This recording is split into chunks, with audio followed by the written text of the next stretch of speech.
হতে পারে খুনি নিজের অসম্পূর্ণ কাজ করার জন্য হসপিটালে যেতে পারে, পরেশকে শেষ করে দিতে চেয়েছো সেই জন্য।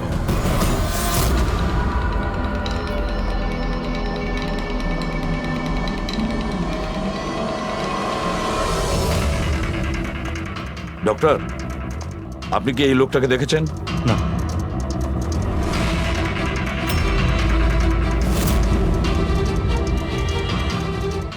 দাদা, এই লোকটাকে একটু দেখুন। এই হসপিটালে একে কোথাও দেখেছেন? হ্যাঁ হ্যাঁ, একে তো আমি দেখেছি। কোথায় দেখেছেন? ওই যে ওখানে ওখানে ওয়েটিং রুমে।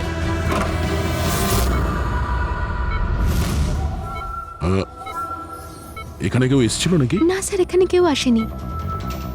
ঠিক আছে। হ্যাঁ দয়া, স্যার পরেশ তো ঠিক আছে, কিন্তু ওই খুনিকে এখনো দেখা যায়নি।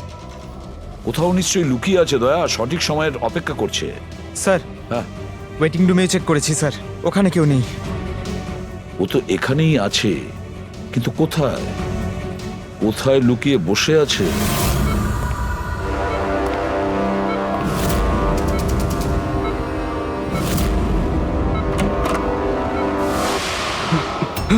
এই, দাঁড়া!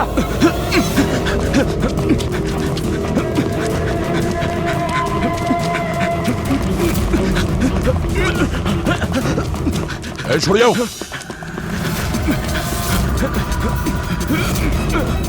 কোথায় পালাবি? দাঁড়া! এই, দাঁড়া!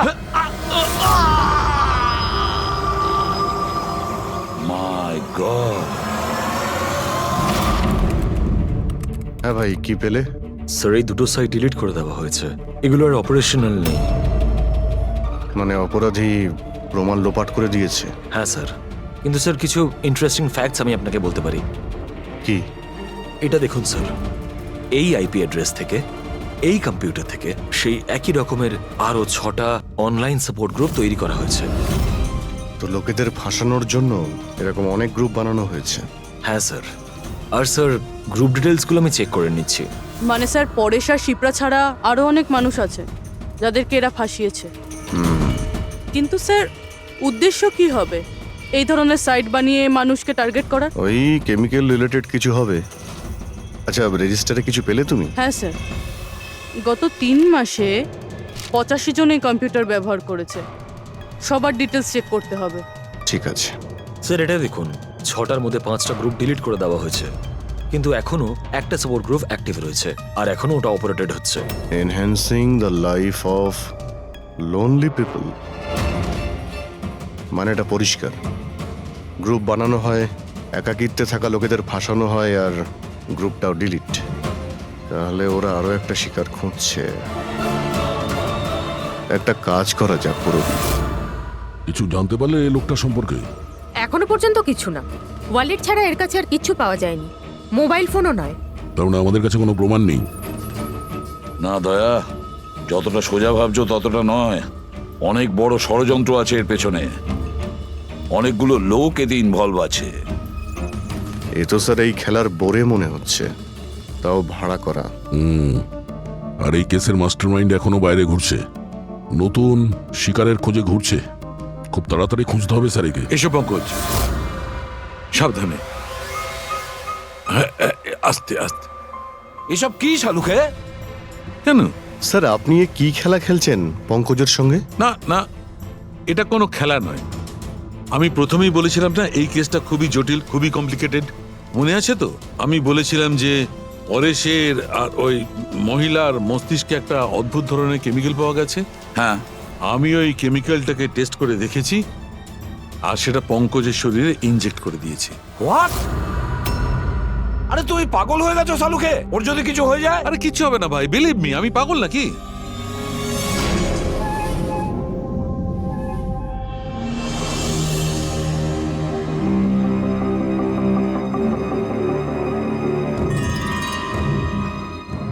পঙ্কজ, এবার চোখটা খোলো, দেখো তোমার সামনে কে দাঁড়িয়ে আছে। এটা তো ফ্রেডি স্যার। গ্রেট, এটা ফ্রেডি স্যার তো? এবার এদিকে দেখো পঙ্কজ, এখানে কে দাঁড়িয়ে আছে?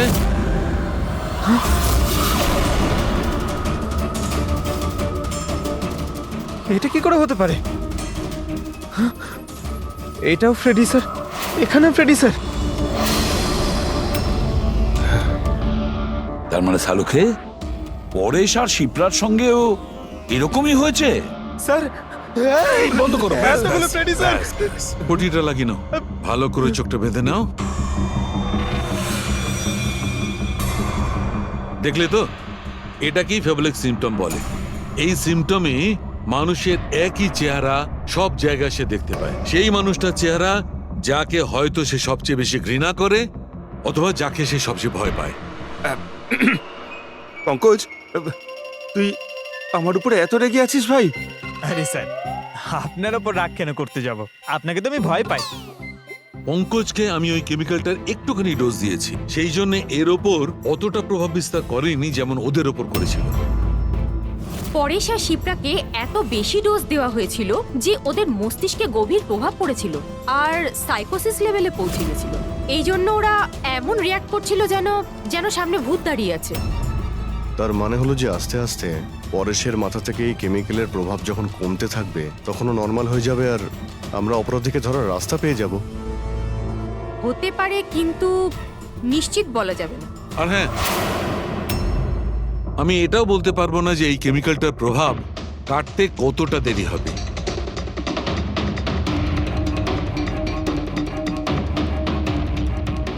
আমরা পরেশের ঠিক হওয়া পর্যন্ত অপেক্ষা করলে অনেক দেরি হয়ে যাবে। আমাদের অন্য কোনো রাস্তা খুঁজতে হবে, অন্য কোনো রাস্তা। হ্যাঁ পুরবি, স্যার আমি ওই অনলাইন গ্রুপে রেজিস্টার করে নিয়েছি, আর ডিটেলসটাও পুরো পরেশ আর শিপ্রার মতনই দিয়েছি।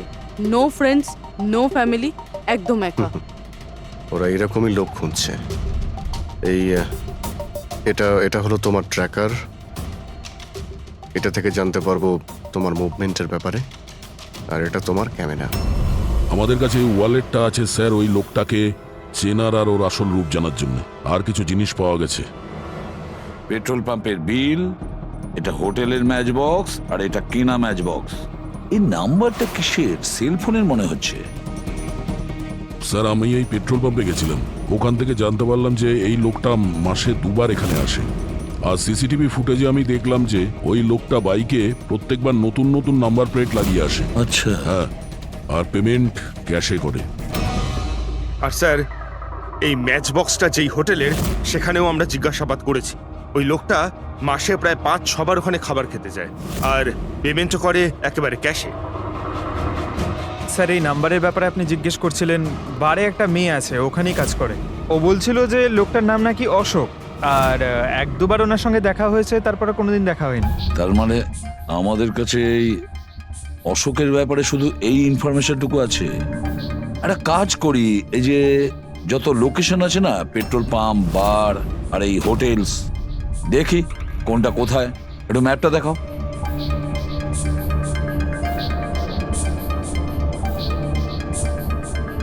এই যে ওই জায়গাটা যেখানে ওই পেট্রোল পাম্পটা আছে। স্যার এখানে বার আছে। আর স্যার, এটা হোটেল। বার, এটা হোটেল, আর পেট্রোল পাম্প। দয়া, স্যার এরকম মনে হচ্ছে না? দেখো, এই পুরো লোকেশনটাই এখান থেকে 1 কিলোমিটারের মধ্যেই রয়েছে। হতে পারে স্যার ওর বাড়ি কিংবা অফিস এই জায়গার আশেপাশেই হবে। Are you ready? I am ready sir. চলো স্যার। হ্যাঁ,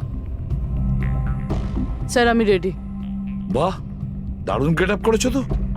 ওর বাড়ির কি ব্যবস্থা করলে? স্যার পুরবীর জন্য ভাড়ায় 1 সপ্তাহের জন্য রুম নিয়েছি। আই মিন আলপার জন্য। আলপা, ঠিক আছে, গুড। কিন্তু পুরবী খুব সজাগ থাকবে। ওদের ফার্স্ট স্টেপ কি আমরা জানি না। হ্যাঁ sir. Good luck. Thank you sir. এবার একটা কাজ করা যাক, এই 1 কিলোমিটার রেডিয়াসের মধ্যে ওই অশোকের ফটোগ্রাফটা দেখাও, সবাইকে দেখাও। হয়তো এমন কেউ থাকবে যে ওকে চেনে।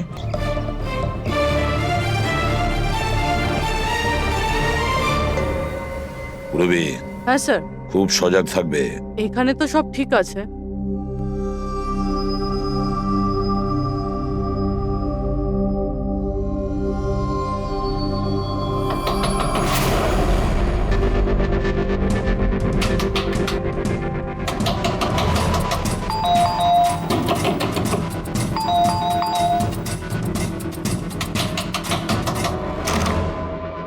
হ্যাঁ বলুন।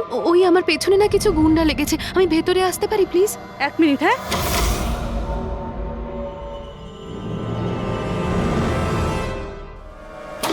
এসো এসো, তাড়াতাড়ি এসো। কি হচ্ছেটা কি তোমার? আরে এ তো অদিতি, শিপ্রার প্রতিবেশী। আসলে আমার পেছনে না কিছু গুন্ডা লেগেছে, আমি কিছু বুঝতে পারছিলাম না, সেই জন্য আপনার ঘরে চলে এসেছি। কোনো ব্যাপার না। Thank you miss. আলপা, আর তুমি? অদিতি। বসো। আপনি প্লিজ আমাকে এক গ্লাস জল খাওয়াবেন প্লিজ? এক্ষুনি আনছি।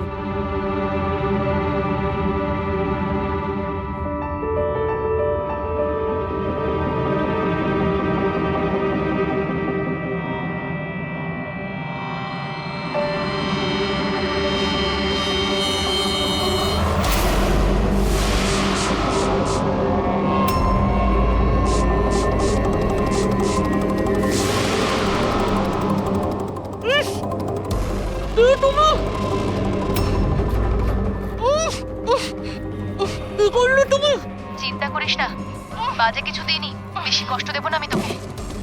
প্রবি,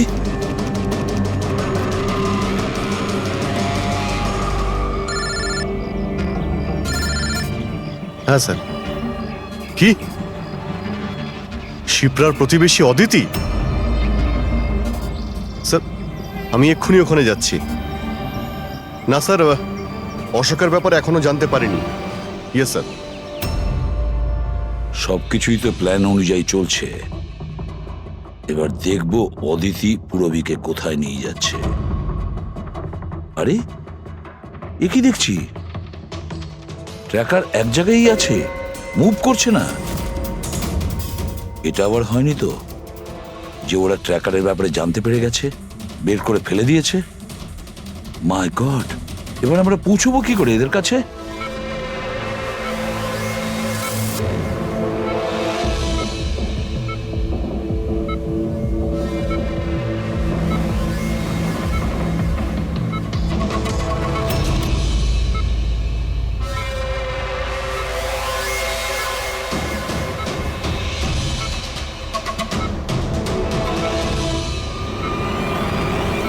নাও, তোমার ওষুধ খাওয়ার সময় হয়ে গেছে, এবার লক্ষ্মী মেয়ের মতো ওষুধটা খেয়ে নাও। আর তুমি একদম টেনশন করবে না, আমি তোমাকে একদম বেশি কষ্ট দেব না। কে তুমি? ছাড়ো আমাকে, ছাড়ো আমাকে। চিন্তা করো না, আমি তোমাকে কষ্ট দেব না। ছাড়ো আমাকে।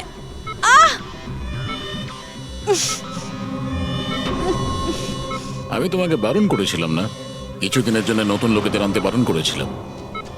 সিআইডি আমাদের পাগলের মতো খুঁজছে, আমরা অসাবধান হলে তার অনেক দাম দিতে হবে। স্যার অদিতির বাড়ি বন্ধ ছিল, তালা ভেঙে আমরা ঘরে ঢুকলেও কিছু পাইনি স্যার। অশোকের ব্যাপারেও কিছু জানতে পারছি না স্যার, আমার মনে হচ্ছে এগোনোর সব রাস্তা বন্ধ হয়ে গেছে। না ফেডরিক, আমাদের জন্য কোনো রাস্তা বন্ধ হয়নি। সিআইডির লোক রাস্তা তৈরি করে। স্যার, ওরা পুরবীকে কেমিক্যাল ইনজেকশন না দিয়ে দেয়? না, কিচ্ছু করবে না ওরা, পুরবীর কিচ্ছু হবে না। কিছু একটা ব্যাপার আমরা মিস করছি, কিছু একটা ব্যাপার আছে যেটা আমরা মিস করছি। সেটা কি হতে পারে ব্যাপারটা? স্যার ওই কাপড়ের টুকরো যেটা আমরা শুভর হাতে পেয়েছিলাম, ওটার মধ্যে আটা পেয়েছিলাম আমরা। হ্যাঁ স্যার, আটা। যখন আমি রাস্তাতে অশোকের ব্যাপারে সবাইকে জিজ্ঞাসা করছিলাম, হ্যাঁ, তখন সেখানে আমি একটা আটা কল দেখতে পাই, আর তার পিছনে একটা পুরনো বিল্ডিংও রয়েছে। তাহলে সেই লোকটা যে পরেশের উপর হামলা করেছিল, ওই আটা চাকিরি আশেপাশে কোথাও থাকে ও, ওই জন্যই তো ওর শার্টে আটা লেগেছিল। আর এটাও তো হতে পারে স্যার, পরেশের উপর যে হামলা করেছিল সে অশোক। স্যার, সেই কাপড়ের টুকরোটাও অশোকেরই হতে পারে। এটাও হতে পারে যে পরেশকে যে আক্রমণ করেছিল আর এই অশোক দুজনেই একই গ্যাংয়ের হয়ে কাজ করে, আর এই গ্যাংটা আটা কলের আশেপাশেই থাকে। সবাইকে ওই আটা চাকির আশেপাশে পাবে অভিজিৎ, আর পুরবীকেও ওই আটা চাকির আশেপাশে।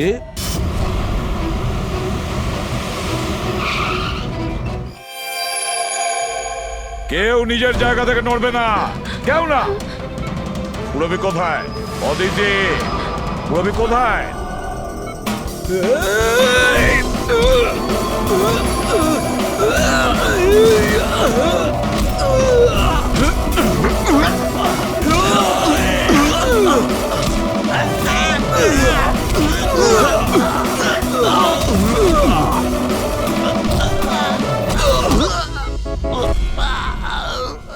সব নার্স এবং ডক্টররা এইদিকে চলে এসো। চলে এসো। এসো তুমিও, চলো।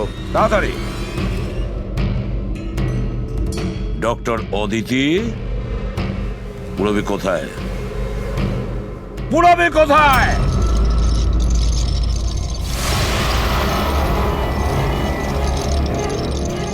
তোমার পুরবি আমার কাছে আছে এসিপি। আরে তুমি? হ্যাঁ, আমি।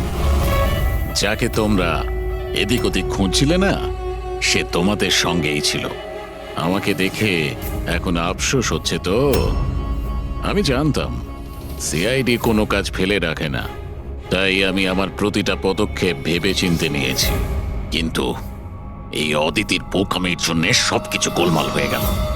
আর আর আমাকে ফাঁসানোর জন্য তোমরা তোমাদের অফিসারকে আমার এখানে পাঠিয়েছো। কিন্তু এখন ও আমার জালে ফেঁসে আছে, আর ওই আমাকে এখান থেকে বের করে নিয়ে যাবে। তোমার কি মনে হচ্ছে পুরবীকে সামনে রেখে তুমি আমাদের থেকে বেঁচে যাবে? না, মনে হয় না। এমনটাই হবে। যদি তোমরা তোমাদের এই বাহাদুর অফিসারকে জীবন্ত দেখতে চাও, তাহলে আমাকে যেতে দাও।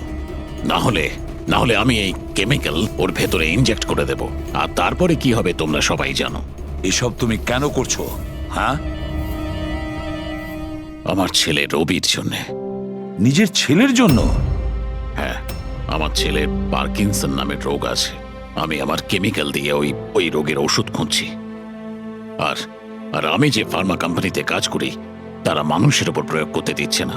সেই জন্য তুমি কায়দা করে লোকেদের ভাসিয়ে তাদের উপরেই এক্সপেরিমেন্ট করতে শুরু করে দাও। যদি আমি এটা না করি, তাহলে আমি সঠিক ওষুধ বার করতে পারবো না। কি করে আমি জানতে পারবো যে এই কেমিক্যালের রিয়াকশন মানুষের উপর কি হতে পারে? আর তাই তুমি সাপোর্ট গ্রুপে এমন এমন লোকেদের পছন্দ করতে যে একলা থাকতো, যাতে ও উধাও হয়ে গেলেও কেউ জানতে না পারে, আর তুমি ওর ওপর নিজের এক্সপেরিমেন্ট আরাম করে করতে পারবে। হ্যাঁ, একাকিত্বে ভোগা মানুষজনকে আমি নিজের সাপোর্ট গ্রুপে এনে ফাঁসিয়েছি, আর ওদের উপর এক্সপেরিমেন্ট শুরু করেছি। কিন্তু এদের ভুলের জন্য ও এখান থেকে পালিয়ে গেছে, আর তোমরা এসে ঢুকেছো। না হলে আমার প্ল্যান কখনো ভুল হয় না। সেই জন্যই তুমি ওকে মারতে চাইছিলে। আমি তো ওকে আন্ডার কনস্ট্রাকশন বিল্ডিং এ মেরে ফেলতাম, কিন্তু ওই আর্কিটেক্ট মাঝখানে চলে এলো। ওখানে তো তোমাকেও আহত অবস্থায় পাওয়া গিয়েছিল। ব্যাপারটা কি ছিল? পরেশকে ছুরি মারা মাত্র আমি লোকেদের আওয়াজ শুনতে পেলাম। আমি ওখান থেকে পালাতে চেয়েছিলাম, আমার তাড়াহুড়োতে তোমার পা পিছলে যায় আর সোজা তুমি নিচে পড়ে যাও। আমি তো ওখান থেকেও পালাতাম, কিন্তু আমার ওই ভেঙে যাওয়া পায়ের জন্য আমি পালাতে পারিনি। আর তাই তুমি ভিকটিম হওয়ার নাটক করলে, যাতে তুমি সেফও থাকো আর কারোর তোমার উপর সন্দেহ হবে না। আর তখন তোমাদের নজর আমার ওপর পড়ে। আর ওই শিপ্রা, ওকে তো তুমি কিডন্যাপ করনি? ও তো সুপার মার্কেটে ঘুরছিল। সাপোর্ট গ্রুপের মধ্যে থেকে অদিতি শিপ্রাকে বেছে নেয়, আর আমরা ঠিক করি আমরা ওকে কিডন্যাপ করব না, চুপচাপ এই ড্রাগ ওকে দেব। খেলোয়াড় তো তুমি খুব ভালো, কিন্তু একটু কাঁচা। না হলে আমাদের জন্য তুমি প্রমাণ ছাড়তে না। মনে আছে তো তোমার ওই শার্ট, সেটার একটা টুকরো, কাপড়ের টুকরো, সেটার ওপর যে আটা লেগেছিল না, ব্যাস ওটার সূত্র ধরে তোমার কাছে আমরা পৌঁছে গেছি।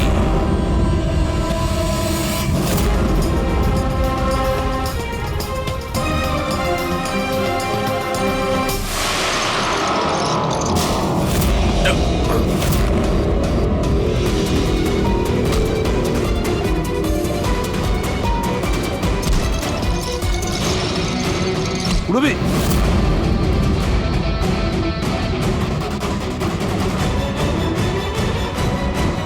রবি ঠিক আছো? হ্যাঁ হ্যাঁ স্যার। আচ্ছা, তুমি কি করেছো একবারও ভেবে দেখেছো? হ্যাঁ, নিজের ছেলেকে বাঁচানোর জন্য জানি না তুমি কত নিরীহ লোকের প্রাণ নিয়ে খেলা করেছো, আর এটা ভেবে দেখোনি যে কোনটা ঠিক আর কোনটা ভুল। তোমার ছেলের জন্য তো আমরা খুব ভালো ট্রিটমেন্টের ব্যবস্থা করব, কিন্তু তোমাকে জেলের গড়াদের পেছনে পাঠিয়ে দেব। হয়তো ততক্ষণে ফাঁসির হুকুম হয়ে যাবে।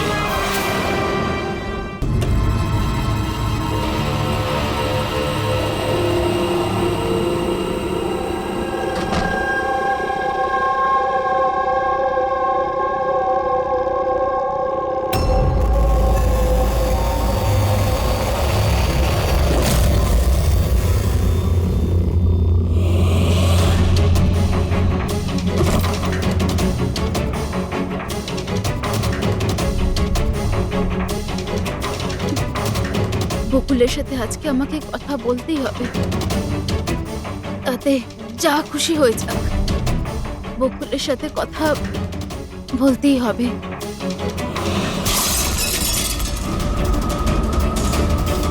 বাড়িতে তো কেউ নেই, তাহলে এই আওয়াজ কিসের?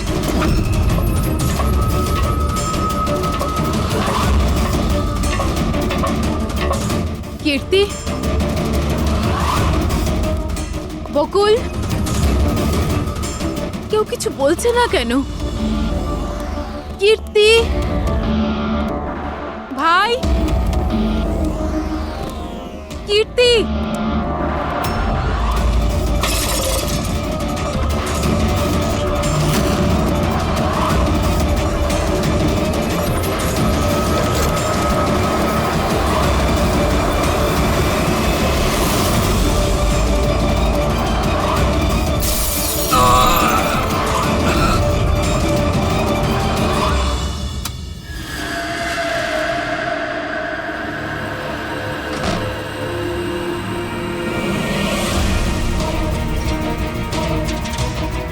দাদার সুটকেস?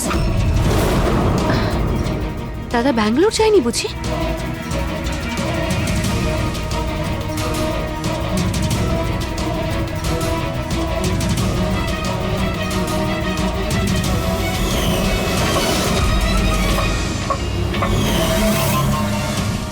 বৌদিও ফিরে চলে এসেছে।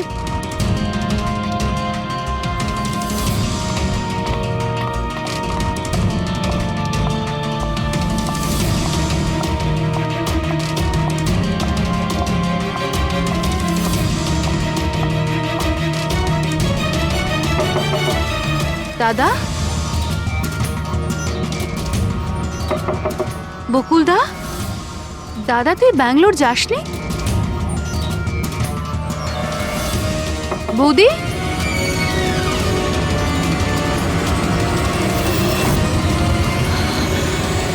দাদা!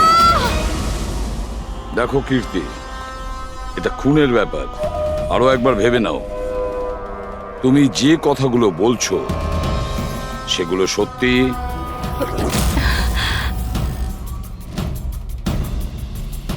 স্যার আপনি, আমাদের মনে হচ্ছে না এই ব্যাপারটা সত্যি। আপনার মনে হওয়া না হওয়াতে কিছু এসে যায় না। যখন আপনাকে কিছু জিজ্ঞাসা করা হবে তখনই বলবেন। হতে পারে ও সত্যি বলছে, কি জানি। আমি পাগল নই, আমি সম্পূর্ণ সুস্থ। আমি বলছি তো আপনাদের, আশিকা বৌদি নিজেই বলেছে, বৌদি নিজে দাদাকে খুন করেছে। বৌদি, বৌদি, দাদা, আশিকা বৌদি, বৌদি, বৌদি, বৌদি, বৌদি, থ্যাংক গড বৌদি, বৌদি, বৌদি, এইসব হলো কি করে? কে করেছে এইসব? মরে গেছে বকুল, ঝামেলা শেষ, মেরে দিয়েছে, সব শেষ, মেরে দিয়েছি। শুধুমাত্র মেরে দিয়েছি বলেই প্রমাণ হয় না যে ওই বকুলকে মেরেছে। এটাও তো হতে পারে যে ও আরো কিছু বলতে চাইছিল। হ্যাঁ,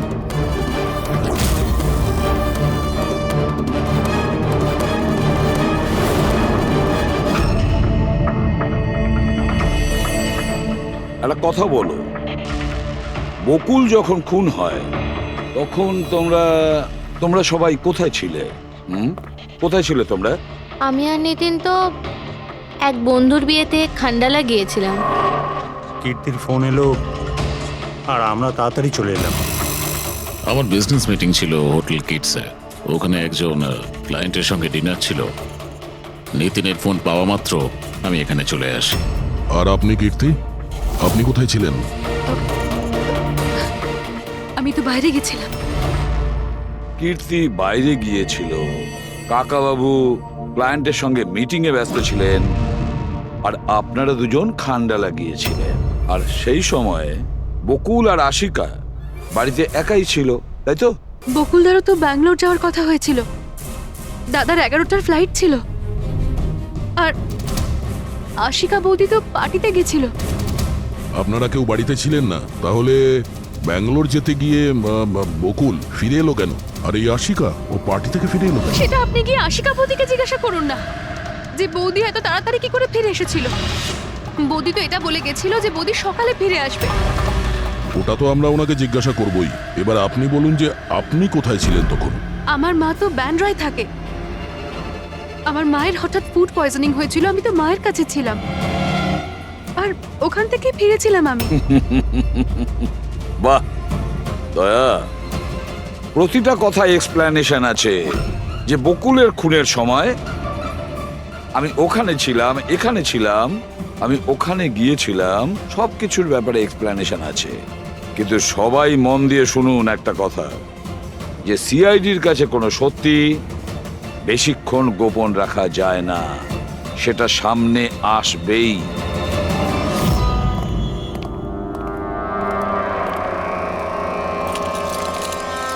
হ্যাঁ অভিজিৎ, পুরো বডির মধ্যে কাঁচের টুকরো গেঁথে ছিল।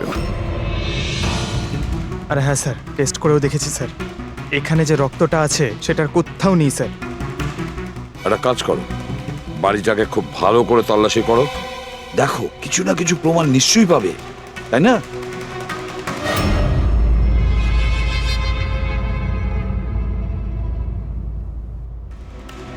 কিছু বললো কি?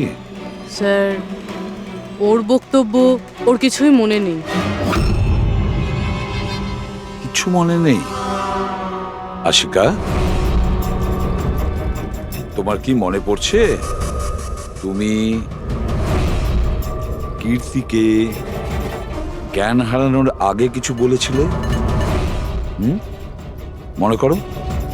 আমার কিছুই মনে পড়ছে না। মনে করার চেষ্টা করো। কীর্তি বলছিল যে বকুলের খুন তুমি করেছো, এরকম তুমি নিজে ওকে বলেছো। কীর্তি মিথ্যে কথা বলছে। বকুলকে আমি মারিনি।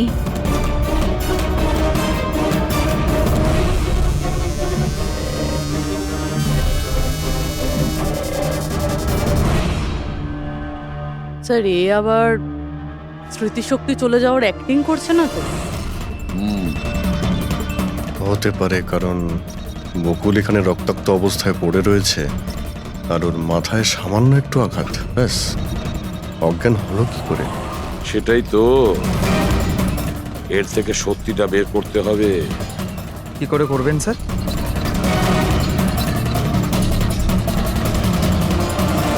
সত্যি কথাটা বলিয়ে নেব নার্কো টেস্টের মাধ্যমে।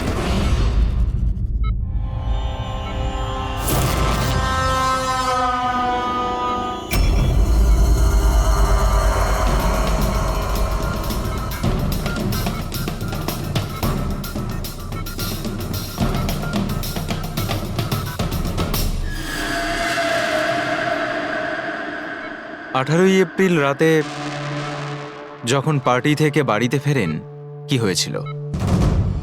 আমি বাড়িতে ঢুকলাম, বকুল চিৎকার করছে। তারপর কি হয়েছিল? তারপরে আমি ঘরে গেলাম দেখার জন্য। কি দেখলেন আপনি? আমি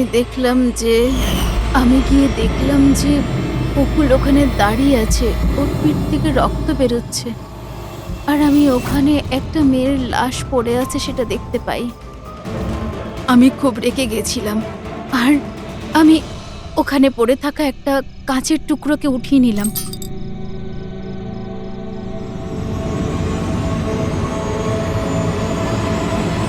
আর আমি বকুলকে মেরে দিলাম। আর তখনই আমি আমার ঘাড়ে একটা প্রেশার অনুভব করলাম। তারপরে আমি বেহুশ হয়ে পড়ছিলাম। বেহুশ হওয়ার আগে আমি দরজার সামনে একজন মানুষকে দেখতে পাই। কেউ একজন অরেঞ্জ কালারের জ্যাকেট পরেছিল। পুরুষ ছিল না মহিলা? একটা লোক। আচ্ছা, তারপর ও কি করলো? ও আমার কাছে আসছিল, মনে হয় আমাকে মারতে চাইছিল। আচ্ছা আশিকা, তুমি ওখানে কোনো মহিলার লাশ দেখতে পেয়েছো? হ্যাঁ, দেখেছিলাম। মহিলার লাশ? ওখানে তো আমরা কোনো মহিলার লাশই পাইনি। স্যার আমরা তো বকুলের মার্ডারের তদন্ত করছি, এর মধ্যে আবার নতুন কেস এলো কোথা থেকে? কোন মহিলার লাশ? কে ছিল ওই মহিলা? আমি মনে করতে পারছি না, সবকিছু ধোঁয়া ধোঁয়া লাগছে। আচ্ছা, এ আমাদের বোকা বানাচ্ছে না তো? বুঝে উঠতে পারছি না এ কোন মহিলার কথা বলছে, কোন মহিলার কথা বলতে চাইছে। আশিকা, তুমি বকুলকে কেন মেরেছো? কেন মেরেছো বকুলকে? ঠিকই হয়েছে যে ও মরে গেছে। তাছাড়াও যদি বেঁচে থাকতো তাহলে আমাকে রাস্তায় ভিক্ষে করতে হতো। কেন? ঘাড় ধাক্কা খেতে কেন? চরিত্রহীন প্রমাণ করতে চাইছিল, ডিভোর্স চাইছিল আমার থেকে। আচ্ছা, ওই মৃত মহিলা উনি কে ছিলেন? আমি আপনাদেরকে বললাম তো, মনে করতে পারছি না। দেখো আশিকা, আমরা ওখানে কোনো মহিলা লাশ খুঁজে পাইনি, তাহলে সেই লাশটা গেল কোথায়? আমার যখন জ্ঞান ফিরছিল তখন ওই লাশও ওখানে ছিল না।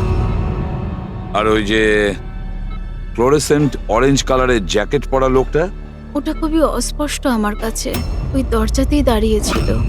হতে পারে আমার জ্ঞান হারানোর অপেক্ষায় ছিল।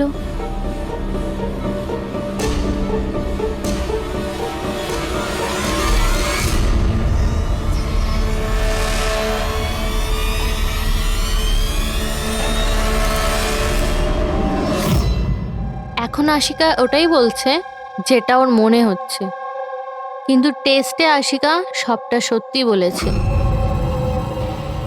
Thank you. ওয়েলকাম। স্যার, ও যদি নার্কো টেস্টে ঠিক বলে তাহলে তো আমাদের ওই মরা মহিলাটা সম্পর্কে জানতে হবে। মনে হচ্ছে ক্রাইম সিনে দ্বিতীয়বার যেতে হবে, ভালো করে আবার চেক করব। কোনো না কোনো প্রমাণ তো নিশ্চয়ই আমরা পাবো। স্যার এই মেশিন কি কিছু স্পেশাল? এই মেশিনটা যে কোনো ছোট কোনো প্রমাণ খুঁজতে সক্ষম, যেরকম মাইক্রোবস, যেটা সাধারণত ধোঁয়াতে মিশে যায়। আর এই যে মেশিনটা না, একটা ঘরের মধ্যে একদম ক্ষুদ্র থেকে ক্ষুদ্রতর ডাস্ট পার্টিকলস, সেগুলো দিয়ে ওই জ্যাকেট পরা লোকটা সম্পর্কে আমাদের জানিয়ে দেবে যে এই ঘরের মধ্যে ছিল। খুব ভালো।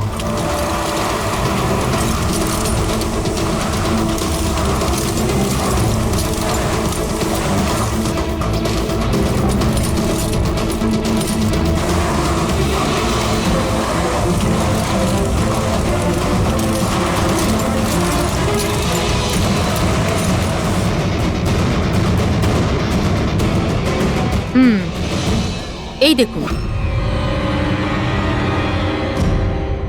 যেটা আমাদের নজর এড়িয়ে গিয়েছিল সেটাই মেশিনটা খুঁজে দিল।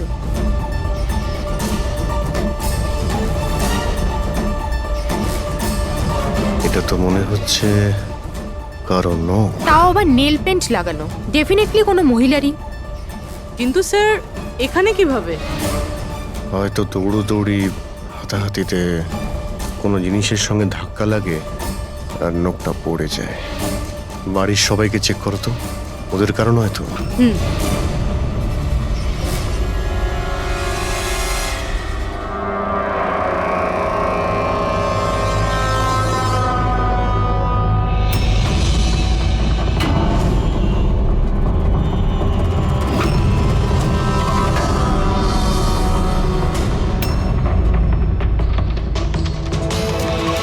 স্যার হ্যাঁ, ওই বাড়ির তো কারণ নয়, হয়তো ওই মহিলার হবে যার লাশ আশিকা দেখেছিল।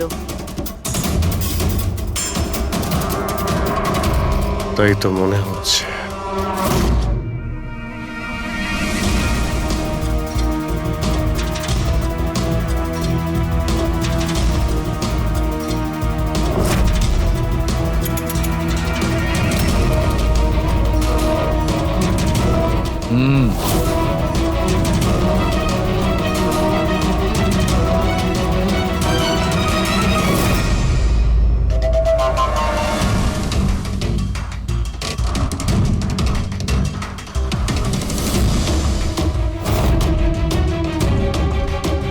কি ব্যাপার সরকার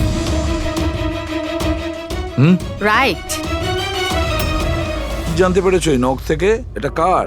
স্যার এই নখটা ডিএনএ কোনো ফ্যামিলি মেম্বারের সঙ্গে ম্যাচ করে। কিন্তু একটা কথা জানা গেছে বস, এই নোকটা যারই হোক না কেন ও একজন মহিলা আর তার বয়স 20 থেকে 25 বছর। 20 থেকে 25 বছরের মহিলা? আর একটা কথা, হ্যাঁ,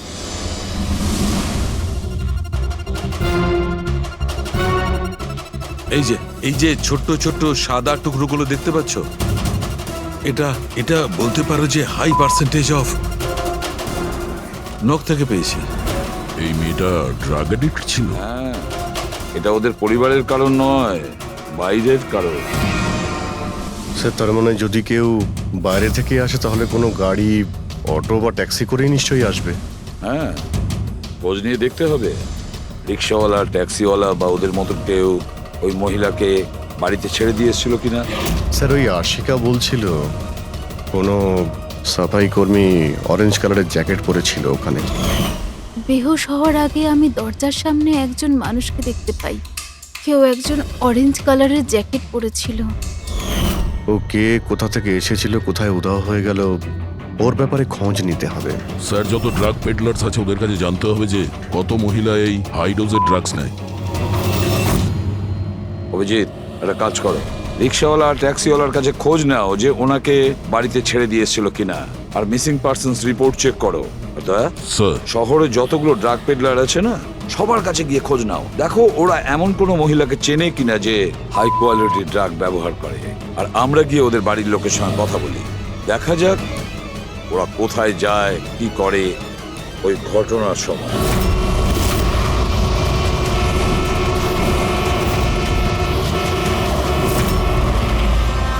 তোমাদের অ্যাসোসিয়েশন থেকে জানতে পেরেছি যে 10 তারিখ মানে পরশু রাতে তুমি শান্তিনিবাস বাংলোতে কোনো মেয়েকে ড্রপ করেছিলে। হ্যাঁ স্যার, ছেড়েছিলাম। তখন টাইম কত ছিল মনে আছে স্যার তোমার? প্রায় 1টা নাগাদ, ওই বাংলোতেই। স্যার ও নেশার ঘরে ছিল আর বারবার ওর স্বামীকে গালি দিচ্ছিল। আচ্ছা, হ্যাঁ স্যার।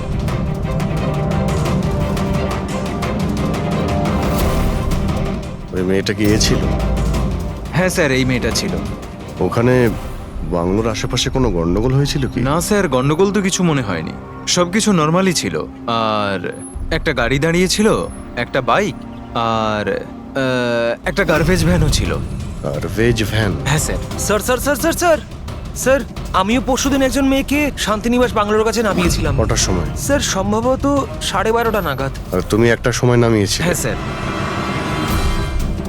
আচ্ছা দেখো তো সেটা কি এই মেয়েটা? না না স্যার, এই মেয়েটা তো নয়। তাহলে একে তুমি একটার সময় নামিয়েছিলে আর 12:30টার সময় যে মেয়েটাকে তুমি নামিয়েছিলে তাকে আবার দেখলে তুমি চিনতে পারবে? একদম স্যার, নিশ্চয়ই চিনে ফেলবো। গুড, চলো। তোমাদেরকে যে যে প্রশ্ন করব তার সঠিক উত্তর আমার চাই। তুই যদি কেউ মিথ্যে বলো না, তাহলে ভীষণ মুশকিলে পড়ে যাবে, বুঝেছো?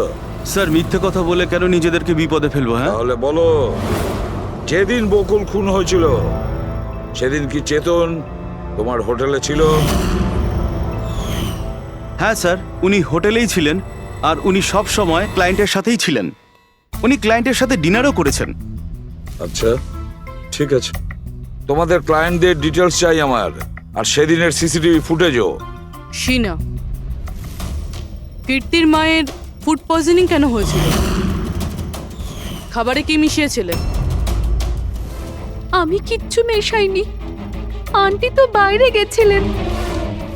যখন যখন উনি ফিরে এসেছিলেন ওনার শরীরটা ভালো ছিল না। স্যার নিতিন আর সিয়া দুজনে সারাদিন বিয়েতেই ছিল। জিজ্ঞেস করার আগে বলছো, মুখস্থ করে এসেছো নাকি? না ম্যাম, যেটা সত্যি সেটাই বলছি। 11টার সময় ফাংশন শেষ হয়ে গেছিল। এরপরে বাকি রইল নিতিন আর শিয়া। ওরা কোথায় গিয়েছিল? স্যার ওরা মনে হয় নিজেদের রুমে চলে গেছিল।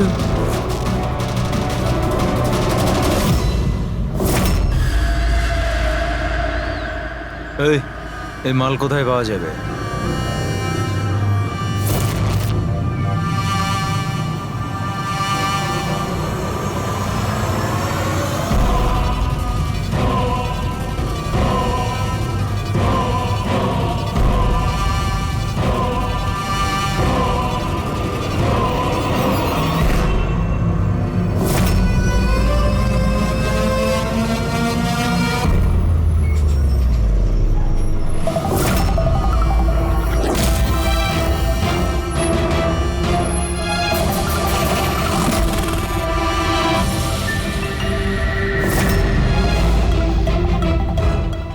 মাল চাই।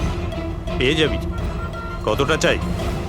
আর পেমেন্ট কিভাবে করবি? পেমেন্ট মাল ব্যবহার করার পরে। মাল ব্যবহার করার পর দেখ, পালানোর ব্যাপারে না চিন্তাও করিস না। আমার কাছে সমস্ত ক্লায়েন্টের ঠিকুজি কুষ্টি আছে, আর ওই কুষ্টিতে লেখা আছে আমার ক্লায়েন্ট ওভারডোজে মরবে, নয়তো আমার বন্দুকের গুলিতে। কিন্তু তোর কুষ্টিতে লেখা আছে জেল যাওয়া। ওই সব মহিলার ফোন নাম্বার আমার চাই, যাদের তোমরা ড্রাগ সাপ্লাই করো। তাড়াতাড়ি দাও।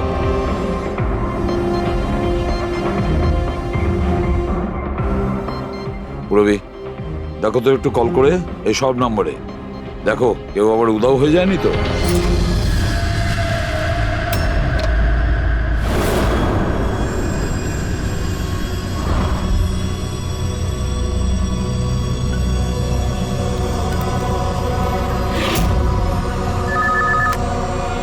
হ্যালো, আচ্ছা, আমি সোনারিকার সাথে কথা বলতে পারি? দেখুন, ও তো দুদিন ধরে কাজে আসছে না। কি?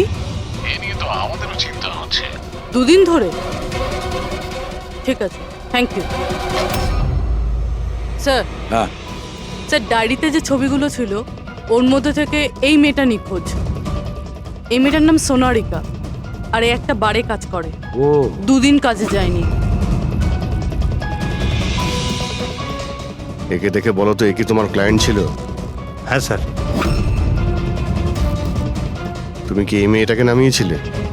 হ্যাঁ স্যার, এই ছিল, এই মেয়েটাই। আশিকা নিশ্চয়ই একে দেখেছিল। বকুলের ফ্যামিলির সবাইকে ভেতরে নিয়ে এসো। একটু মন দিয়ে দেখুন এই ফটোটা। এই সেই মেয়েটা যার লাশ আপনাদের ঘরে পাওয়া গেছে। আপনারা চেনেন নাকি? হ্যাঁ না স্যার। আমি দেখেছি স্যার, বকুলদার সাথে 2 মাস আগেই। বকুলের সঙ্গে দেখা হয়েছিল 2 মাস আগে? কোথায় দেখেছিলেন? একটা হোটেলের বাইরে। আর দাদা বলেছিল ইনি দাদার ক্লায়েন্ট। স্যার, কোনো ড্রাগ অ্যাডিক্টেড বারে কাজ করা কোনো মহিলার সঙ্গে বকুল ছিল, আর এনাদের বলেছে ওই মহিলা ওর ক্লায়েন্ট। কেন কেন মিথ্যে বলেছে ও?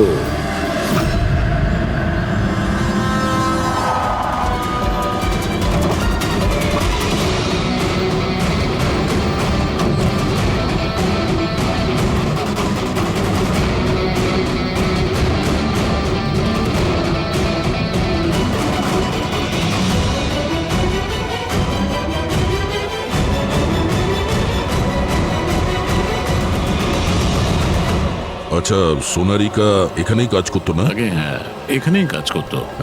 আপনারা কে? সিআইডি। সোনারিকা খুন হয়ে গেছে। সে কি? এই জন্যই দুরাত্রির ধরে ও কাজে আসছে না। হ্যাঁ, কিন্তু আমরাও লাশটা পাইনি। আর সাথে সাথে এই এর নাম বকুল, এও খুন হয়েছে। আমরা এটা জানতে চাই যে সোনারিকার সঙ্গে এই বকুলের কি সম্পর্ক ছিল? সম্পর্ক কি ছিল তা তো জানি না, তবে হ্যাঁ, এই লোকটা কখনো কখনো আমাদের বারে ওকে নিতে আসতো। এ ব্যাপারে আরো কিছু খবর আপনাদের তেজি দিতে পারবে স্যার। এই তেজিটাকে? স্যার, এই হলো তেজি। তেজি, সোনারিকা তোমার বন্ধু। এটা বলো যে এই লোকটার সঙ্গে সোনারিকার কি সম্পর্ক ছিল? স্যার, সোনারিকার সাথে বকুলের অ্যাফেয়ার চলছিল। বকুল ওর সমস্ত এক্সপেন্সিভ খরচগুলো দিত, কিন্তু ওর বকুলের বিরুদ্ধে সবসময় কোনো না কোনো অভিযোগ থাকতো। ঠিক কিরকম বলো তো? ওই তো, যেমন ধরুন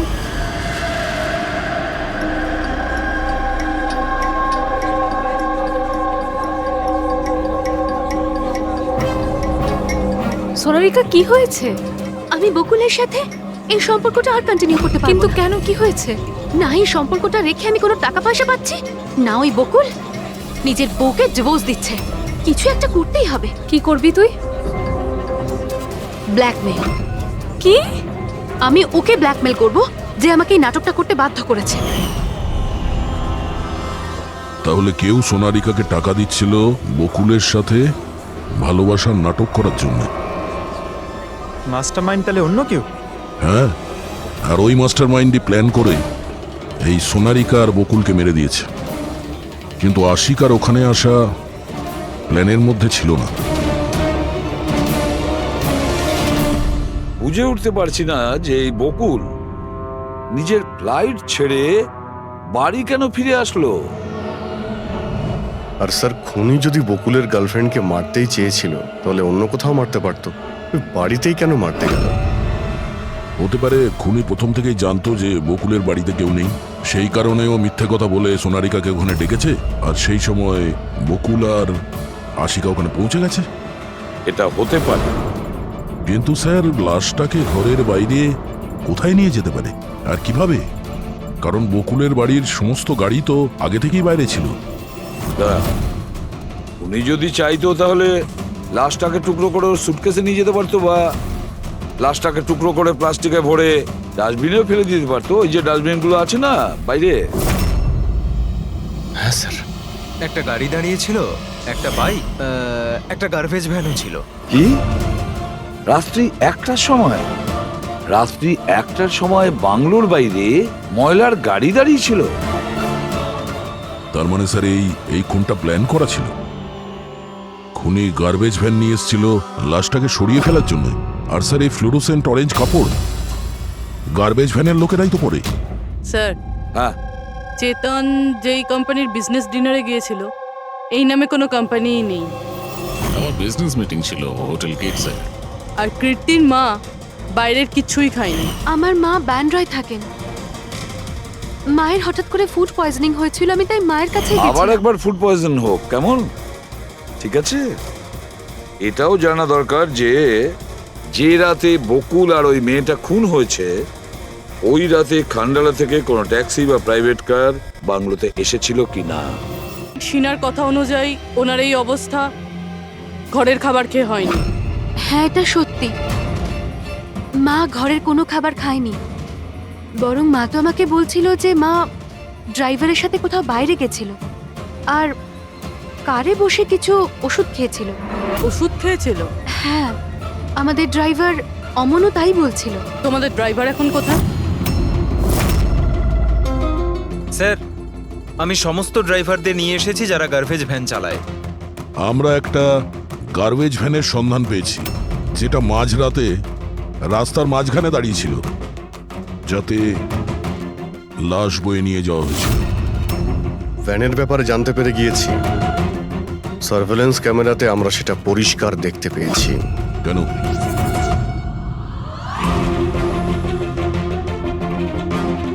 তুমি না ওই ভ্যানের ড্রাইভার? না না স্যার, আমি কিছুই জানি না।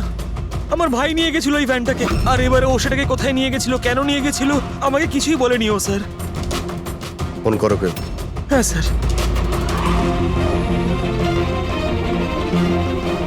হ্যাঁ হ্যালো, হ্যাঁ ভাই কোথায় আছিস রে তুই?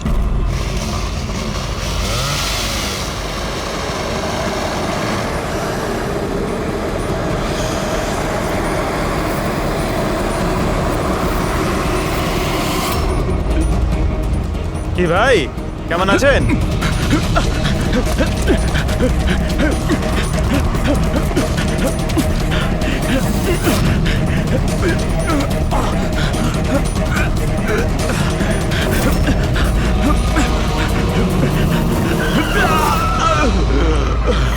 স্যার, আমি সব সত্যি কথা বলছি। আমি যা কিছু করেছি ওই ফোন কলের ভিত্তিতেই করেছি।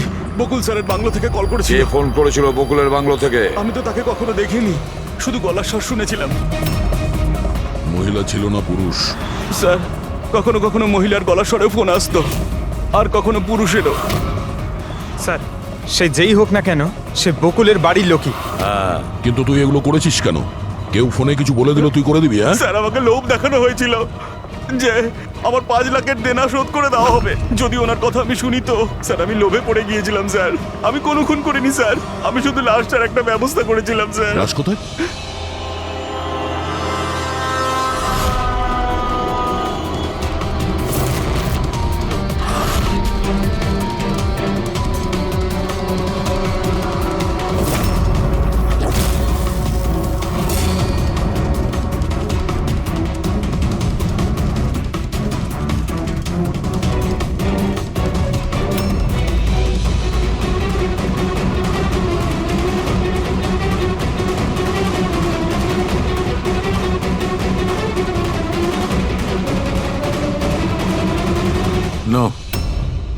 এই মেয়েটার গলা টেপা হয়েছে আর তাতেই ওর মৃত্যু হয়েছে।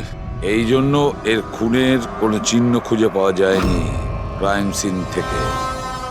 আর এর পায়ের বুড়ো আঙ্গুলের নখটাও ভাঙা রয়েছে।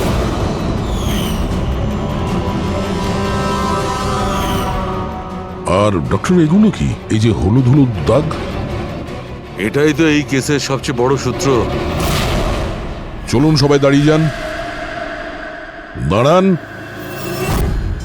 আর কত জিজ্ঞাসাবাদ করবেন আপনারা? সবই তো বলে দিয়েছি আমরা। এবার আর কোনো জিজ্ঞাসাবাদ করব না। হ্যাঁ, আপনাদের প্রত্যেকের নার্কো টেস্ট হবে। Narco test? কিন্তু কেন? কারণ আপনাদের মধ্যে কেউ যে সত্যিটা বলছে না। আপনাদের কাছে কোর্টের পারমিশন আছে এই নার্কো টেস্টের জন্য? হ্যাঁ,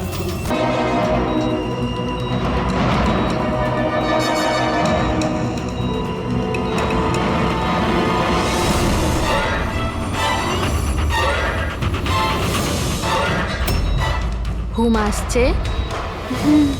যা আমি আপনাকে বলবো তার সঠিক সঠিক উত্তর দেবেন, ঠিক আছে? সোনারিকাকে আপনি চেনেন? হ্যাঁ বকুলের যে অ্যাফেয়ার ছিল ওর সাথে, এটাও জানতেন আপনি? হ্যাঁ, আমার দুজনকেই সন্দেহ হতো। তাহলে আশিকাই কি ওকে খুন করেছে? আশিকা তো সোনালিকাকে চিনতই না, তাহলে খুন কি করে করবে? আপনার এখন ঘুম পাচ্ছে? সোনারিকাকে আপনি চেনেন? না। বকুলের সাথে সোনারিকার অ্যাফেয়ার আছে, এটা কি আপনি জানেন? না। তাহলে আশিকাই কি ওকে খুন করেছে?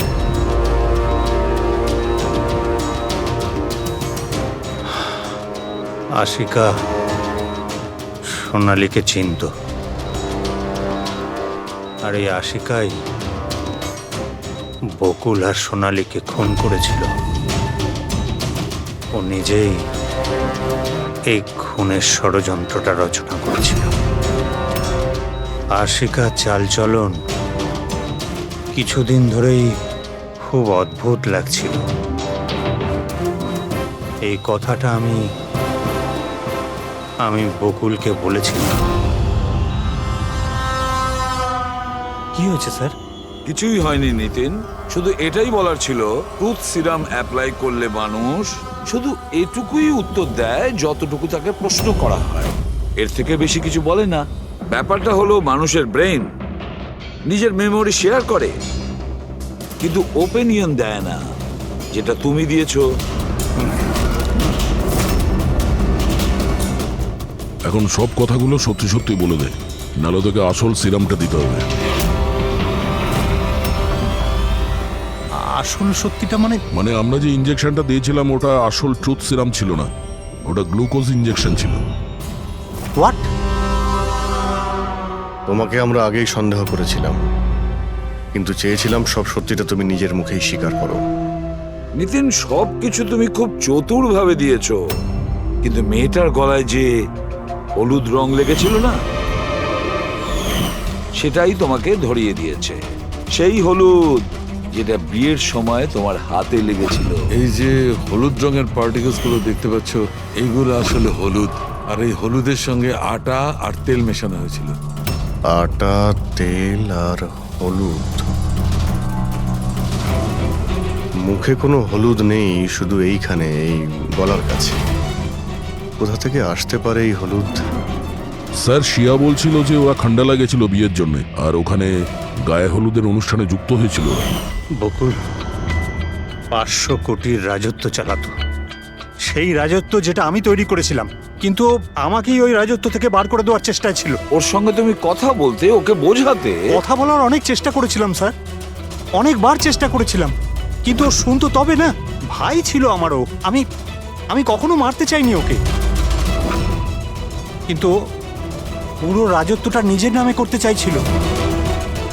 সেজন্য আমি একটা প্ল্যান করলাম।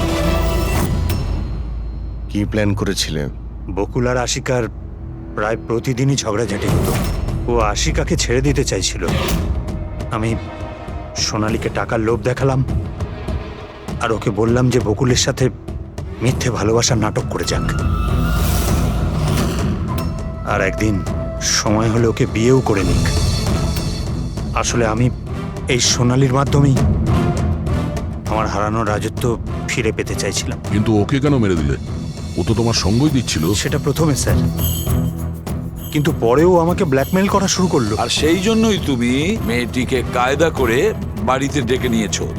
হ্যাঁ স্যার, সেই রাতে আমি এমন সিচুয়েশন ক্রিয়েট করলাম যাতে কি সমস্ত লোক বাড়ির বাইরে থাকে। আমিও ওয়াইফকে নিয়ে খান্ডালা চলে গেলাম। আর যেই আমার ওয়াইফ ওষুধ খেয়ে শুয়ে পড়লো, আমি সঙ্গে সঙ্গে ট্যাক্সি নিয়ে এখানে চলে এলাম আর আমনকেও ডেকে নিলাম। সোনালীর ঘরে পৌঁছতেই, দেখো সোনালী, আমার কথাটা বোঝার চেষ্টা করো। যদি এই মাঝপথে তুমি আমার সঙ্গটা ছেড়ে দাও তো আমার পুরো প্ল্যানটা বানচাল হয়ে যাবে। হয়ে যাক তোমার সব প্ল্যান বানচাল, আমার কিচ্ছু যায় আসে না তাতে। আর এমনিতেও ওই বকুলের প্রতি আমার কোনো ইন্টারেস্ট নেই। আমি ওকে ভালোবাসি না আর ওকে বিয়েও করতে চাই না।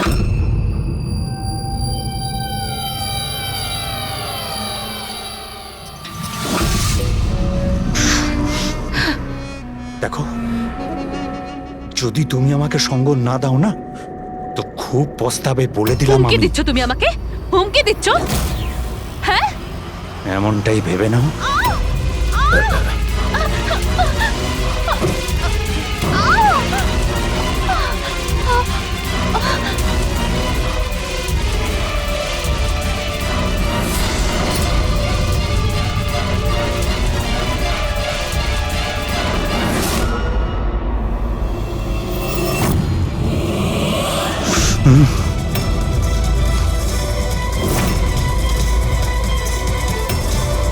দাদা, বকুল, এটা কি করলে তুমি? না না, এই সোনালী আমাকে ফাঁসানোর চেষ্টা সোনালী, করছে। আমি পুলিশকে ফোন করব। আমি এক্ষুনি ফোন করছি। বকুল!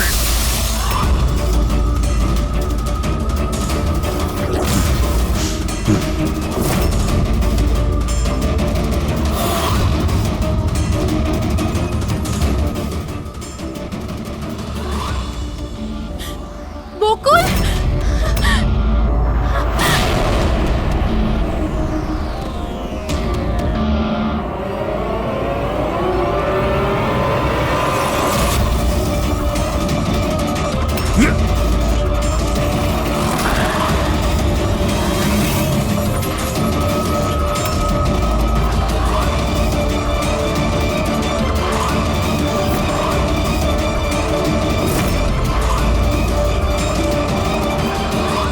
আমি অমনকে ফোনে প্রথমেই বলে দিয়েছিলাম সোনালীর লাশটা একেবারে সরিয়ে ফেলতে, আর ও একেবারে সেই কাজটাই করেছিল। টাকার লোভে পড়ে তুমি এতটাই অন্ধ হয়েছিলে যে নিজের সম্পর্কটাই ভুলে গিয়েছিলে। নিজের ভাইয়ের প্রাণটা নিয়ে নিয়েছো, আর তার উপরেও নিজের সঙ্গী মেয়েটিকেও খুন করলে তুমি। আইন তোমাকে কোনোদিন ক্ষমা করবে না। কঠোরতম শাস্তি হবে তোমার, হয়তো ফাঁসি।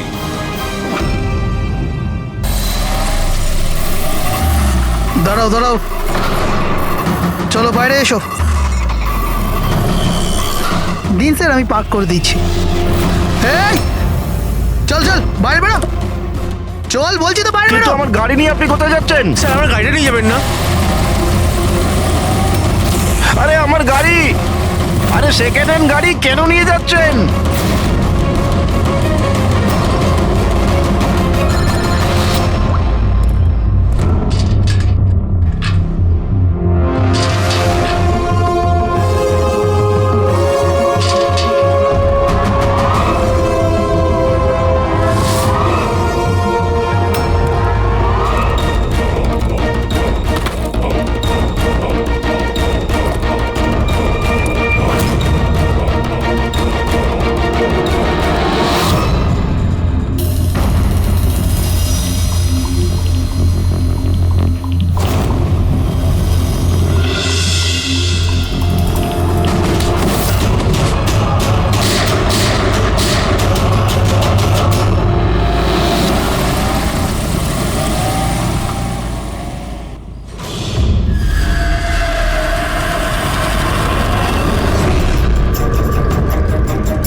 শরীরে 3টে চিহ্ন আছে আঘাতের, আর 3টেই গুলির আঘাত।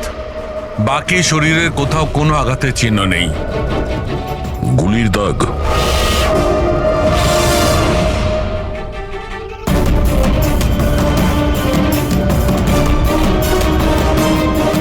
জিনিসপত্র চারিদিকে ছড়িয়ে আছে।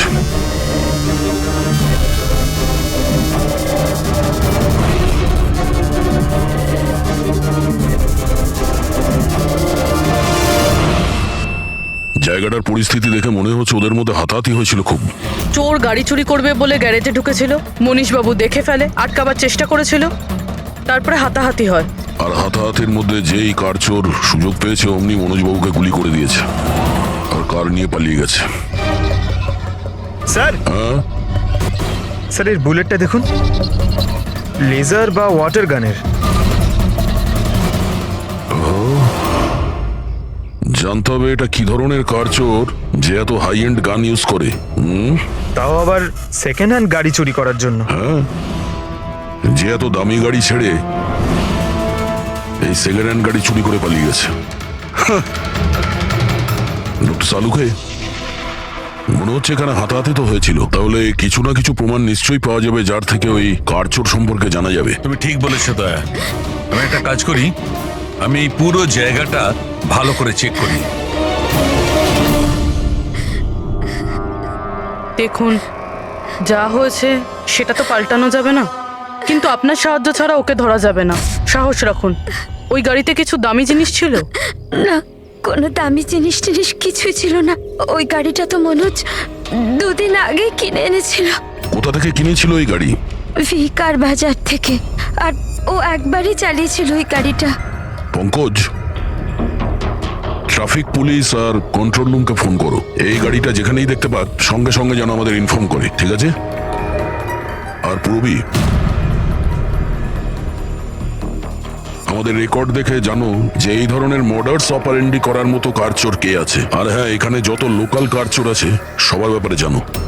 স্যার,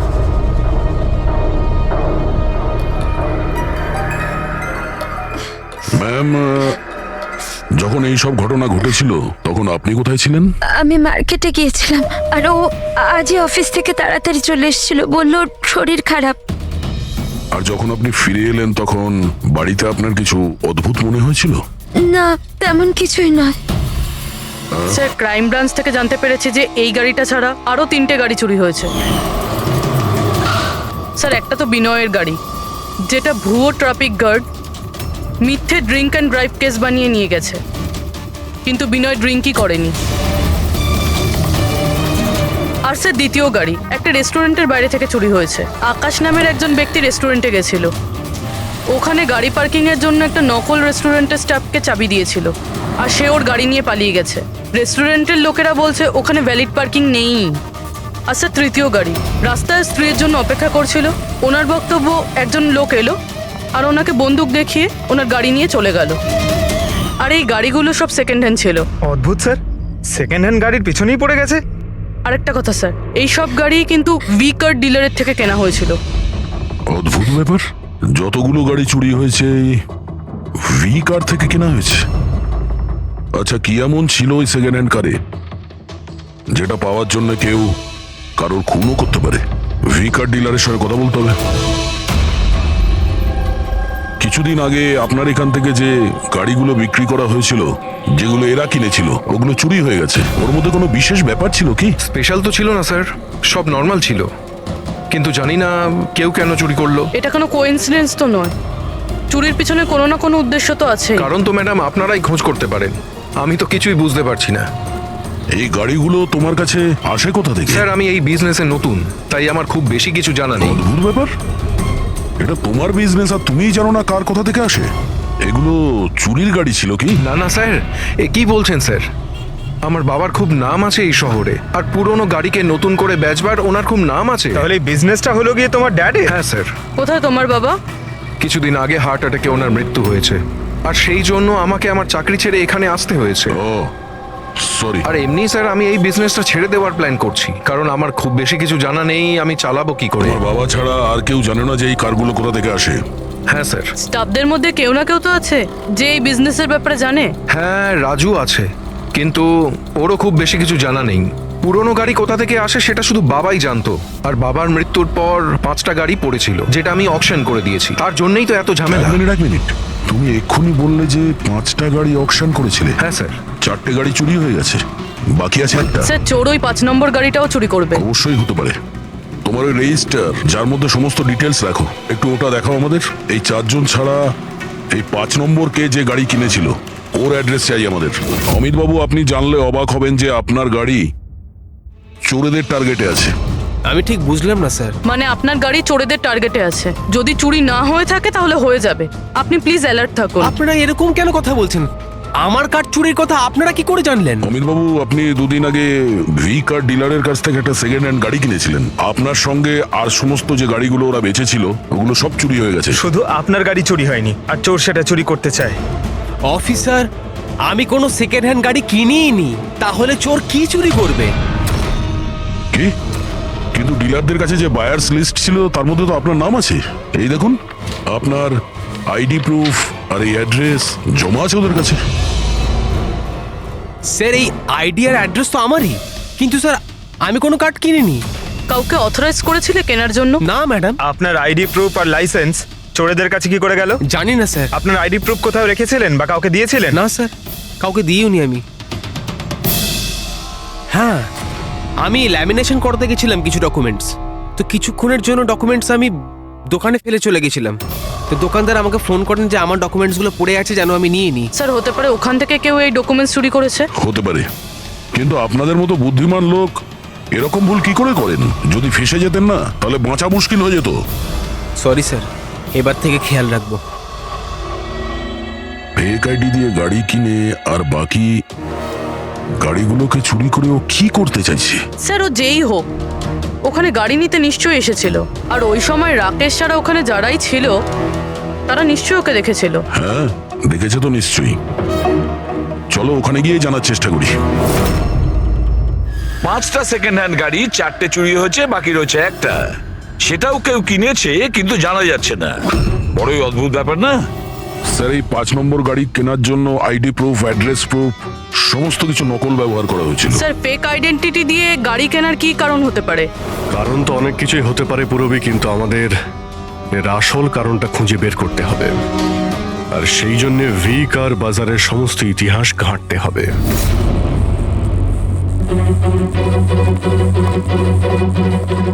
স্যার, স্যার, নরেশ কুমারের সমস্ত রেকর্ড আমি চেক করলাম। যে ভি কার বাজারের মালিক ছিল, প্রত্যেকটা অকশনে অন্তত 5টা গাড়ি বিক্রি হতো। তাহলে অভিজিৎ, আগে যারা গাড়ি কিনেছিল তাদের ব্যাপারে নিশ্চয়ই জানা গেছে। হ্যাঁ স্যার, প্রত্যেকেরই ব্যাকগ্রাউন্ড চেক করেছি। প্রত্যেকেই স্যার খুবই সম্মানীয় ব্যক্তি, কোনো ক্রিমিনাল রেকর্ড নেই, ঠিকঠাকই আছে। কিন্তু এখন যে গাড়িগুলো চুরি হচ্ছে সেগুলোর রেজিস্ট্রেশন থেকে তো আমরা কিছু জানতে পারি গাড়িগুলোর ব্যাপারে। স্যার, ওই সমস্ত গাড়িগুলো উধাও হয়ে গেছে, আর ওই রেজিস্ট্রেশন নাম্বারের কোনো গাড়ি বর্তমানে নেই স্যার। আচ্ছা, লোকেদের জিজ্ঞাসাবাদ করেছো? হ্যাঁ স্যার, জিজ্ঞাসা করেছি, কিন্তু স্যার ওনারা জানেন না যে গাড়িগুলো কোথায় হারিয়ে গেল। তাহলে আমরা খোঁজ নেব ওই গাড়িগুলো কারা চুরি করছে, যেটা পাওয়ার জন্য একটা খুন পর্যন্ত হয়ে গেল। হ্যাঁ সালুকে বলো। আচ্ছা, তাহলে ঠিক আছে, আমরা আসছি। হ্যাঁ, সালুকে কিছু পেয়েছে।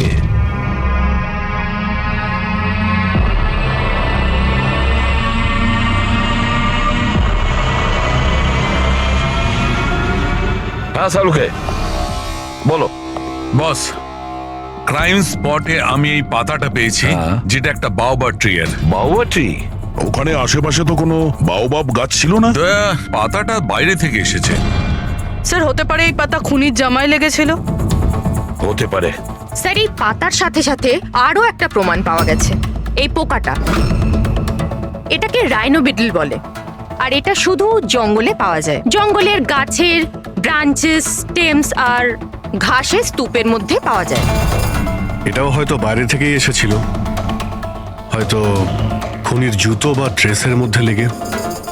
মানে খুনি এমন জায়গায় যাতায়াত করে যেখানেই রাইনো বিটল পোকাটা আছে আর বাওবাবের গাছও আছে। খোঁজ নিয়ে দেখতে হবে সেই জায়গা যেখানে বাওবা ট্রি আর রায়না বিটল পাওয়া যায়। স্যার শহরের বাইরে জঙ্গলের মধ্যে 3-4টে এলাকা আছে যার মধ্যে এরকম গাছ পাওয়া যায়। তাহলে একটা কাজ করা যাক, ওই জঙ্গলে যাওয়ার পথে আশেপাশে যদি কোনো সিসিটিভি ক্যামেরা লাগানো থাকে তাহলে সেটার ফুটেজ চেক করতে হবে।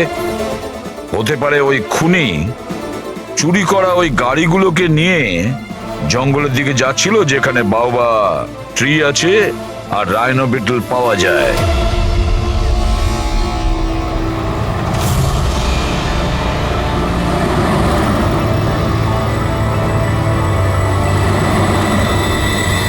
এই হলো সেই জঙ্গলের এলাকা যেখানে ওই ধরনের গাছ পাওয়া যায়। পঙ্কজ, এই এলাকায় যতগুলো সিসিটিভি ক্যামেরা আছে ওদের সবার ফুটেজ চেক করো।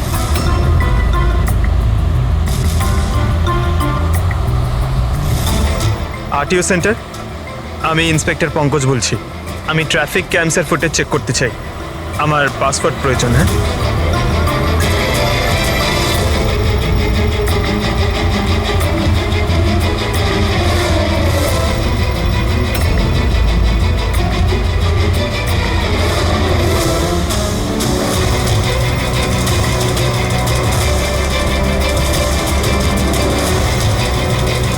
গাড়ি তো আসছে।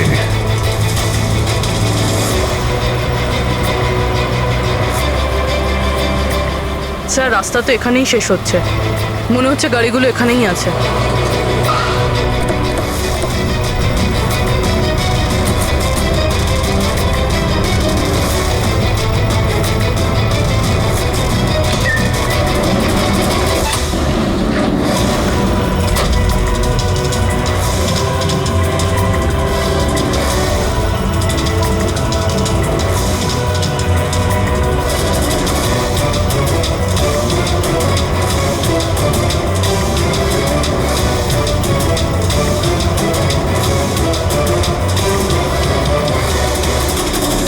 জঙ্গলের মাঝখানে এইরকম জায়গা বানিয়েছে।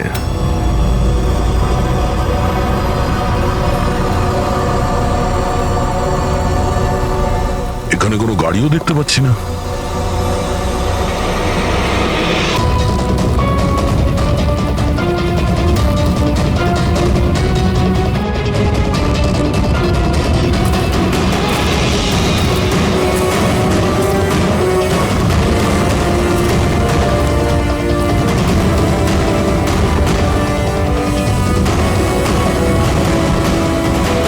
যাওয়া আসার তো এই একটাই রাস্তা, আর তো কিছু দেখতে পাচ্ছি না।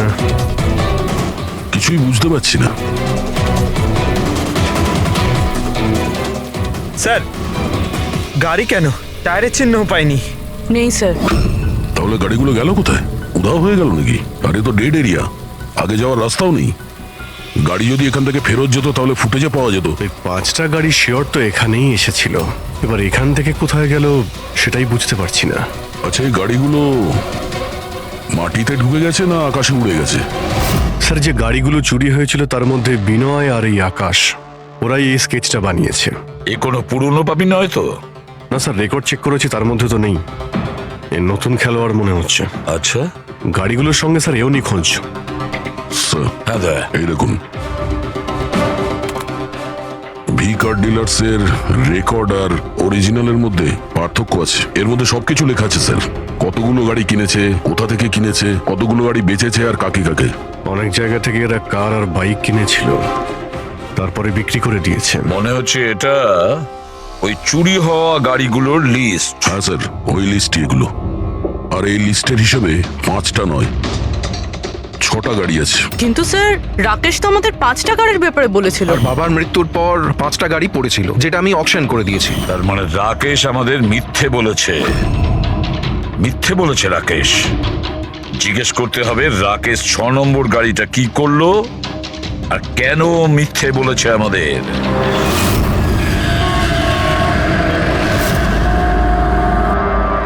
স্যার আমি আপনাদের মিথ্যে কেন বলবো? তুমি আমাদের ওই 6 নম্বর গাড়িটার ব্যাপারে বলনি কেন? কোন 6 নম্বর গাড়ি? সেই গাড়িটা যেটা তোমার বাবা অকশনের জন্য নিয়ে গেছিল। গাড়ি 6টা ছিল, 5টা নয়। হ্যাঁ স্যার, ওই গাড়িটা আমি আমার এমপ্লয়ি রাজুকে দিয়েছিলাম। হ্যাঁ, এই রাজু আছে। আরে সোজাভাবে কথা বলতে পারছো না, গোল গোল ঘোরাচ্ছ কেন? আমাদেরও সময় নষ্ট করছে আর নিজেরও। রাজুকে গাড়ি কেন দিয়েছিলে? হ্যাঁ স্যার, রাজু আমার বাবার সঙ্গে বহুদিন ধরে কাজ করছে, আর ও বলেছিল গাড়িটা আমাকে দিয়ে দাও, আমি ট্যাক্সির মতো ব্যবহার করব, আমার খরচ তুলে নেব। আর এমনি ব্যবসা বন্ধ করার ছিল, তাই আমি ওকে গাড়িটা দিয়ে দিয়েছিলাম, আর তার বদলে কিছু টাকাও পেয়েছিলাম। কিন্তু স্যার 6 নম্বর গাড়ির তো অকশন হয়নি, আর খুনি কোনো না কোনো কারণে তো সেকেন্ড হ্যান্ড গাড়ির পিছনেই পড়ে আছে। স্যার, হতে পারে খুনি ওটাকেও চুরি করার চেষ্টা করছে। আচ্ছা, রাজু এখন কোথায়? রাজু তো আজকে আসেনি। এই রাজুর বাড়ির অ্যাড্রেস দাও। যেভাবেই হোক এই 6 নম্বর গাড়ি আর রাজুকে খুঁজতেই হবে।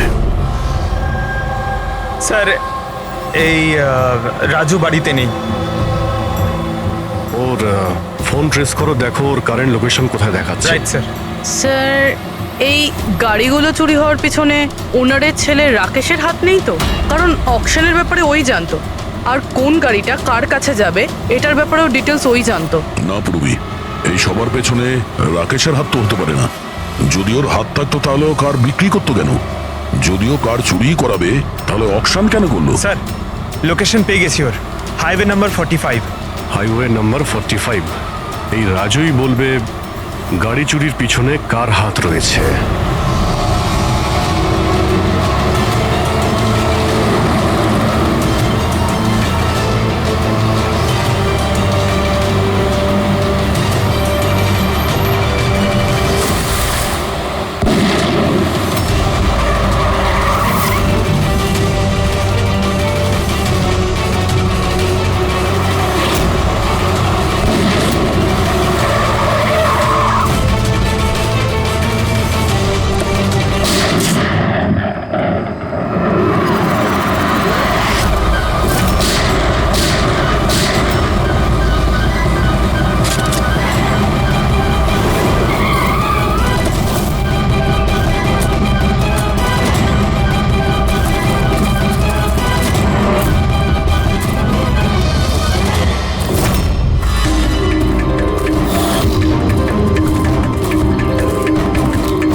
ZX8596 খোঁজ নিয়ে দেখো গাড়িটা কার নামে রয়েছে, পালিয়ে যাবে কোথায়।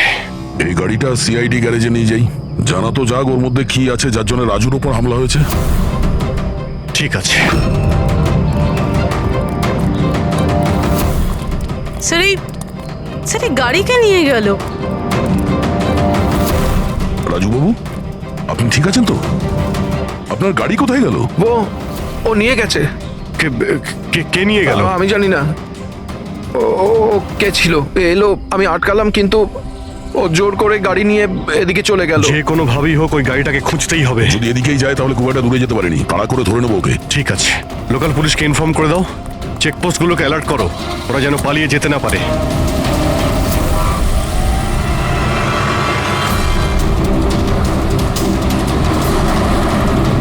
শহরের আউটার এরিয়া এটা, সামনে চেকপোস্ট আছে, আমার মনে হচ্ছে এদিক দিয়েও যাবে না, আমরা আগে থেকে বাঁদিকে নিয়ে নিচ্ছি। ওই তো গাড়িটা।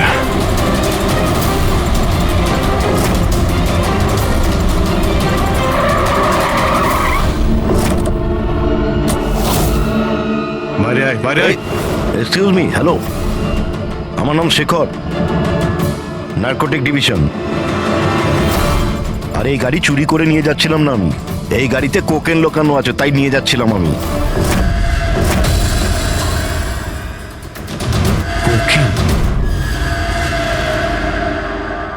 ওই 5টার মধ্যে পাইনি, সেই জন্য এই গাড়িটার পিছনে পড়েছিল।